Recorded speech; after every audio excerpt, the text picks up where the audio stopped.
We're here in Monte Carlo for the Rendez-Vous de Septembre. For AM Best TV, I'm Richard Banks. And I'm joined now by Renaud Guidee, who's Chief Executive of Axa XL Reinsurance. Renaud, good to see you. Good to see you, Richard. Welcome back. So we're here in Monte Carlo to talk about all things reinsurance.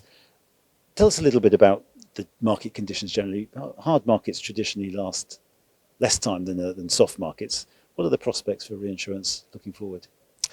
Well, I think we need to take a step back and to look at the big picture. The big picture is that the world is as uncertain and as volatile as it has ever been looking back over the past few decades. The reality is that across all product lines, loss activity has been extremely elevated. If I look at property, obviously with wildfires and other tragic events, specialty with terrible aviation crashes, casualty with social inflation, which is running unabated, fueled by litigation funding. So all of that means that the indemnification requirements for reinsurers are extremely high. The demand for protection from C-suite and boardrooms at our clients is also growing pretty fast because people want to cover against all that uncertainty and all that volatility. So you do have, that is for sure, an increase in capacity available to the market due to the capital build-up from reinsurers who have been much more disciplined in managing their balance sheet. But facing that increase in supply of capacity, you also have an increase of demand in capacity. So I think we are at a state of balance where definitely the market is finding an equilibrium. Various players are sharing the risk across the value chain. And so once again, I would call the market as pretty balanced today. So a balanced reinsurance market, has that affected the way that cedents buy reinsurance? I think that more than ever, cedents view reinsurance as much more than just the capacity I was alluding to. Reinsurance is really a partnership. It's much more than a transactional trade. It's really being together for the long term with interests aligned, with shared values, corporate values, underwriting principles and practices. And I think what clients are looking for is really consistency over time. They want consistency in the people, the team they interact with, consistency in the product offering, and consistency in the ability to serve and to live up to our commitments over time. Because we should never lose sight of the fact that reinsurance is about being able to stand up to pre-enacted commitments at a time when nobody wants to live up to them because a disaster has happened. And this is when reinsurers are like the last people standing and enabling the system to overcome that trouble and to move forward. So all of which talks to the importance of the relationships within the insurance and the reinsurance industry. Tell us a little bit about the role of reinsurers in evangelizing for a well-capitalized insurance industry. Well, evangelizing, I mean, I will leave that to the people in charge of it, but I think what we can do is definitely promote the importance of a sound ecosystem in terms of risk management, which does include risk prevention.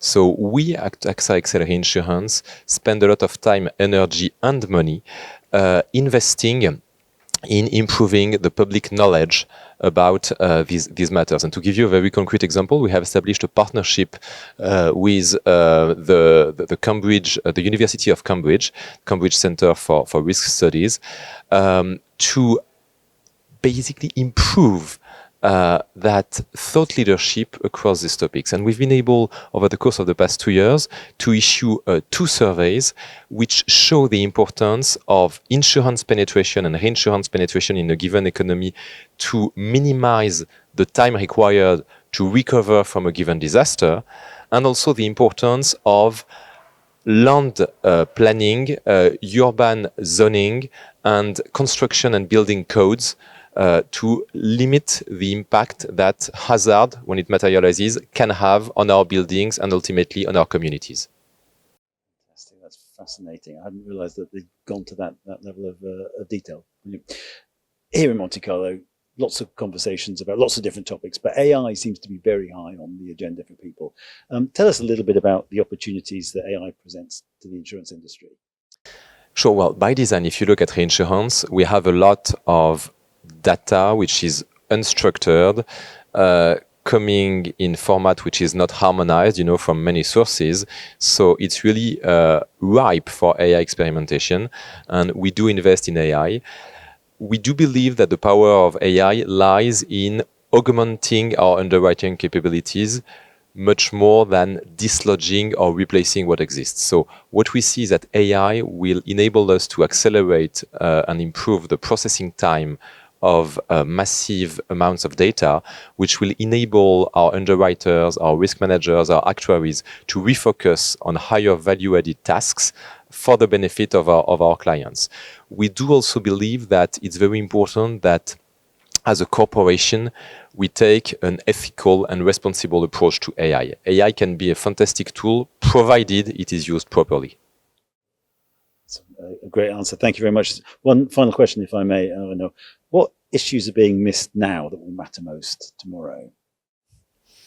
That's a broad question to wrap up our interview. Well, the one item I would call out is, I think, in many of our societies today, across multiple countries, the social contract is under strain because people can see that upwards social mobility is challenged. Access to education, access to health, equal opportunities. It's a thing that I think used to work better maybe a few decades ago than it does today. And as an industry, I think we have a role to play to make sure that we can favor and really enable that upward social mobility.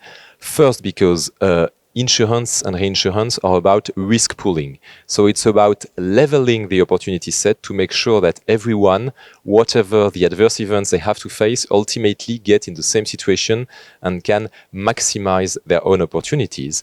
And I think also, as we offer, careers to young graduates or people who may not be young or may not be graduates, we actually can offer, an opportunity and a path forward for people who want to learn, who want to contribute to the greater good, and ultimately to act in the long-term interest of society. Because this is what our industry is about, and I think it's very important that we fuel the talent pipeline that will make it a tangible reality, not only now, but also in the decades to come.